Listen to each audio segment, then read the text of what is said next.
Good day everyone, I am your student nurse Christine from Davao Doctors College, BSN 111J. And for today's video, I am going to perform the administering parenteral medication. First, parenteral medication intradermal checks the doctor order on the patient's chart. The chart of the patient is more reliable than the medication ticket. Next, prior to performing the procedure, introduces self and verify the client's identity using agency protocol. Explains the procedure to the client and how he or she can participate during the procedure. It enhances rapport, encourages client cooperation, and reduces apprehension. Third, perform hand hygiene and observes appropriate infection prevention procedure to deter the spread of microorganisms.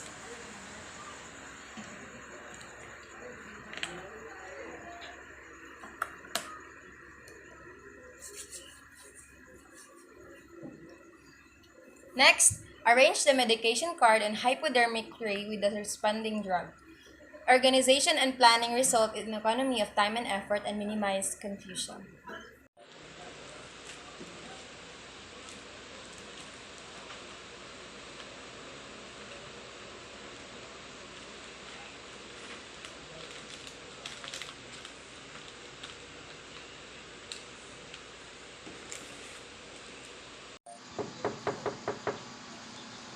Good day, ma'am. I am your student nurse for today. May I know your name, please? I am Angel Hinaldo, How old are you, ma'am? 17, When is your birthday? March 8, 2004. Okay, ma'am. For your information, I will touch some part of your arms. Choose an injection site-free flexion and discoloration. Select the site 3 to 4 fingers widths below the antecubital space and one hand above the wrist. The site where skin appears to be healthy and free from irritation and inflammation reduces the discomfort of injection. Position the patient's arm so that his elbow and forearm are supported in a flat surface. Apply clean gloves, use an antiseptic swab to clean the site beginning at the center in circular motion outward about 2 inches or 5 centimeters.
Remove the cap and hold the syringe between the thumb and forefinger of your dominant hand with the bevel of the needle pointing up.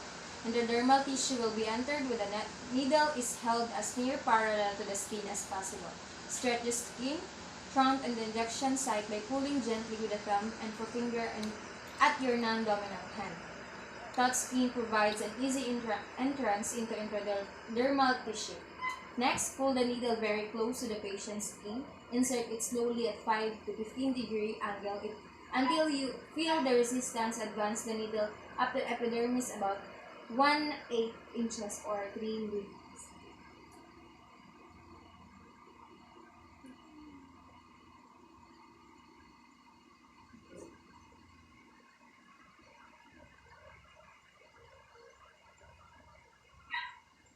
Needle through the skin serve as guide as the depth of insertion. Slowly inject the medication and feel the resistance until you see a bleb that resembles a mosquito bite will appear on the patient's skin. If a small will appears, all medication solution is intradermal tissue.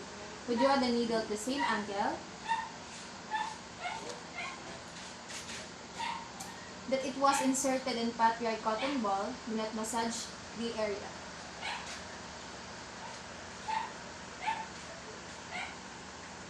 Minimizes tissue damage and discomfort for the patient. Encircle the wheel, blue or black pen and instruct patient not to rub the wheel or erase the mark. Red pen may influence the reading. Massaging the area may interfere with the test result by spreading meds to subcutaneous tissue.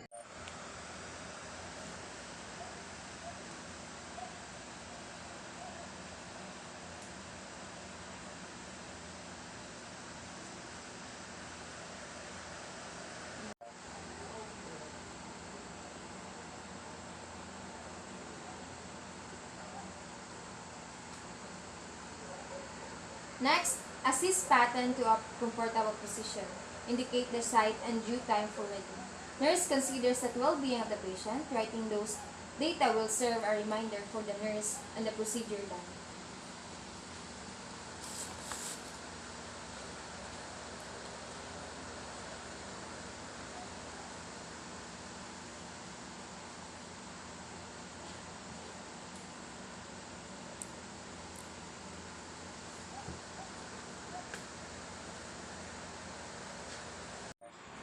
Next, subcutaneous injection. Repeat the procedure from step 1 to 4. First, parenteral medication intradermal checks the doctor order on the patient's chart. The chart of the patient is more reliable than the medication ticket. Next, prior to performing the procedure, introduces self and verify the client's identity using agency protocol. Explains the procedure to the client and how he or she can participate during the procedure. It enhances rapport, encourages client cooperation, and reduces apprehension. Third, perform hand hygiene and observes appropriate infection prevention procedure to deter the spread of microorganisms.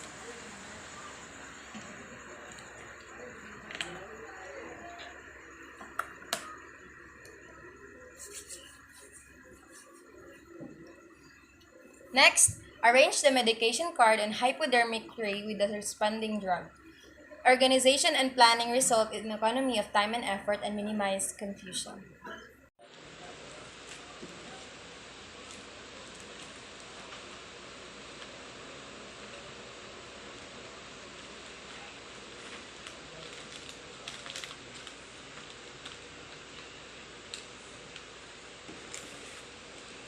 Discuss with the patient the purpose of each medication, its action, possible adverse effect. Allow patient to ask questions and find out the last injection was given. Information can facilitate acceptance and compliance with the therapy. Next, determine which site you'll use. Shift patient's bed linen to expose only the potential injection site. Inspect the area of bruising, inflammation, and edema. The site where skin appears should be healthy and free from irritation, and inflammation reduces the discomfort of injection. Palpate the site and avoid area that is tender. To make sure that you have the right size, use your thumb and forefinger to grasp a skin fold of tissue at the injection site. Measure from top to bottom and check to ensure that the needle is about half as long. Next, place patient in a comfortable position and ask the patient to relax the area you're about to inject. A relaxed position of the site minimizes discomfort. Apply clean gloves. Clean the site with an antiseptic swab in a circular motion, starting from the center outward. Friction aids in cleaning the skin. A clean area is contaminated when soiled object is rubbed over its surface. Remove the needle cap by pulling it straight off. Hold the syringe by the thumb and forefinger of your dominant hand as you're holding a dart. The needle will become contaminated if it touches anything but the side of the cup, which is sterile.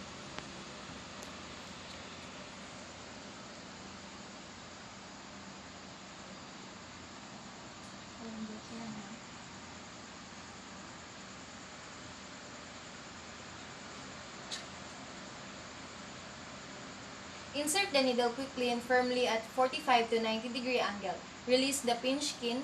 Rest your non-dominant hand on the patient. Pain is minimizing by inserting the needle without hesitation. Subcutaneous tissue is abundant in well-nourished, hydrated person and scarce, inemaciated, dehydrated ones.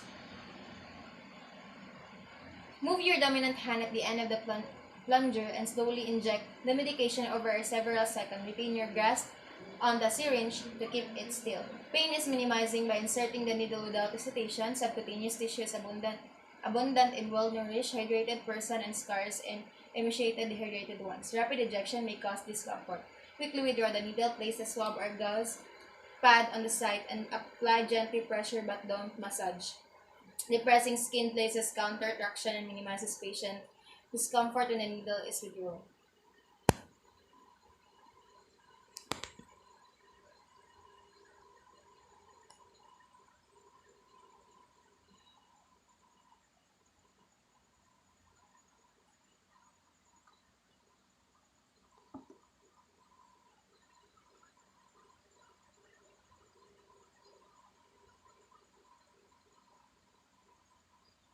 Next is the intramuscular injection. Repeat procedure from step 1 to 4.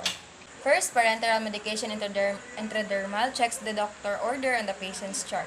The chart of the patient is more reliable than the medication ticket.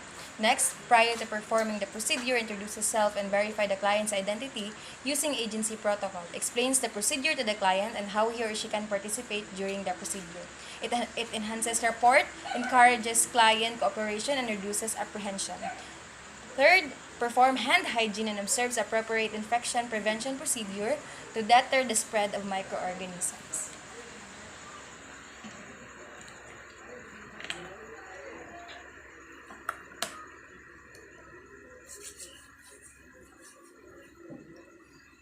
Next, arrange the medication card and hypodermic tray with the responding drug.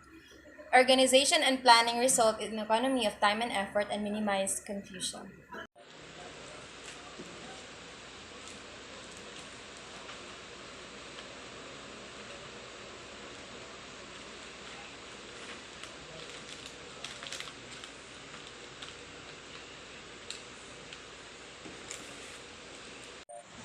Select an appropriate site for the injection.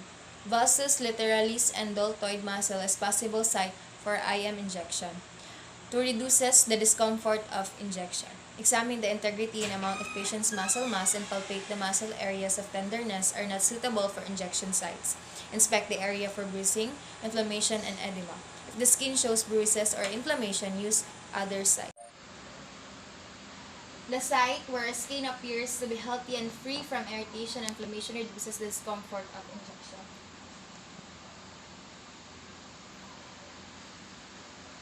Next, help the patient find the comfortable position that will accommodate the injection site you've chosen. Expose only the portion of the body. A relaxed position of the site minimizes discomfort.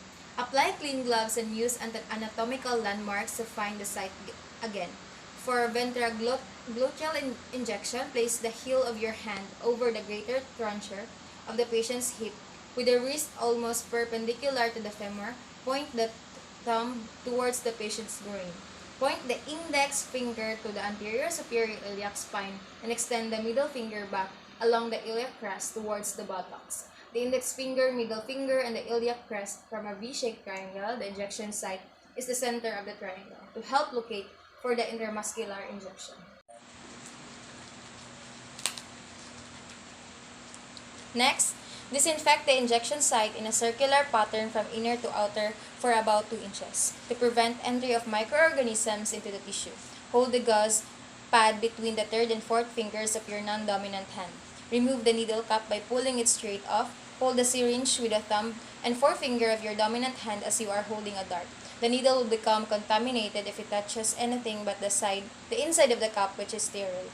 Place your ulnar side of your non-dominant hand just below of the injection site and pull the patient's skin laterally about 1 to 1/2 inches. Hold the position until you inserted the needle. If the patient has a little muscle mass, grasp the body of the muscle between your thumb and forefinger with your dominant hand. Quickly pierce the muscle at a 90-degree angle to the skin, continuing the pull to the skin turned with your non-dominant hand. Pulling the skin and subcutaneous tissue or pinching the muscle makes it firmer and facilitates needle insertion, and using a quick motion lessens the client's discomfort. Aspire the syringe by pulling back the plunger with your dominant hand. If blood appears you're not in the muscle, removes and discard the needle and syringe and start over. If no blood appears, proceed. To determine if you have hit a blood vessel, if blood is present, withdraw the needle and start with a new needle. Inject the medication slowly at the rate of 1 ml at 10 seconds. Wait 10 seconds and smoothly withdraw the needle. Waiting permits the medication to disperse into the muscle tissue, thus decreasing the client's discomfort. This minimizes tissue injury. Release the skin and place gauze pad on the site. Apply gentle pressure but don't massage the area. Depressing skin places counter traction and minimize patient discomfort when the needle is withdrawn. Place patient in a comfortable position and document the procedure. Nurse considers the well-being of the patient. Writing those data will serve as a reminder for the nurse on the procedure done.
Okay, ma'am, thank you for your cooperation.